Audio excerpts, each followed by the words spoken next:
আসসালামু আলাইকুম ভিউয়ার্স, চলে আসলাম আজকে আমার ছোট্ট একটি মিনি বাগানে, মানে সবজি বাগানে বেশ কয়েকটা কপির চারা, ফুলকপি, সম্ভবত পাতাকপি, এটা রোপণ করা হয়েছিল থেকে বেশ কয়েকদিন আগে, 15-20 দিন আগের মতো।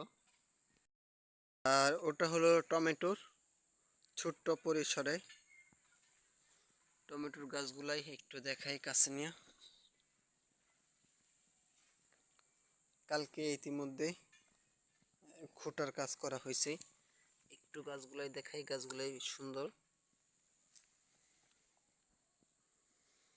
আমি টমেটোর ফাঁক দিয়ে ওই ধনিয়া পাতা আর পালং শাক, ওটা পালং শাক, ওটা লাল শাক, আর এগুলাই দিয়ে ডাটা সাদা লাল ওটাই রোপণ করা হয়েছিল। এটা হলো মিষ্টি কুমড়া। মিষ্টি কুমড়ার বেশ কয়েকটা গাছ আছে, যে মিষ্টি কুমড়া সুন্দর হয়েছে।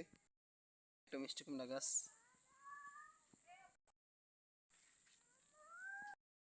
পেপারে রোপণ করা হয়েছে। আর ওটা মালচিং পেপার সারা ব্যতীত, যে মালচিং পেপার সারা আসলে মোটামুটি হয়েছে, চলে। রোপণ করা হয়েছে ক্যাপসিকাম। ওই যে ক্যাপসিকামের গাছ কালকে খুঁটি দেওয়া হয়েছিল, ইতিমধ্যে ফুল আসা শুরু হয়েছে।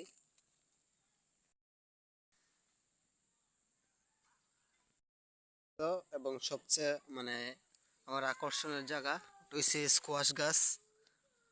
এটা হলো স্কোয়াশ গাছ, মালচিং পেপারে করা হয়েছে, রোপণ করা হয়েছে। আমি বেশ কয়েকটা গাছ আরেকটা দেখাই, মোটামুটি বড় হয়েছে।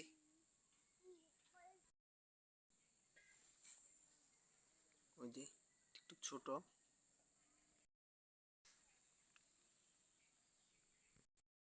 কয়েকটা লাই চারা। লাউটা আসলে তো এরকম ভালো হয় নাই, একটু পোকার আক্রমণ হয়েছিল, পাতাগুলো খেয়ে ফেলাইছে। এখানে আছে লাইয়ের চারা 2-3টা, বেশি রোপণ করা হয় নাই আসলে। আর সবচেয়ে একটু বড় যেটা, এটা হলো মূলত মরিচের চারা। আমি একটু মরিচের চারা দেখাই।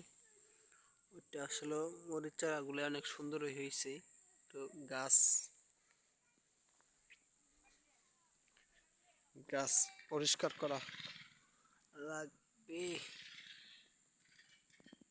এটা হলো T20 জাত, জাত নাকি অনেক ভালো।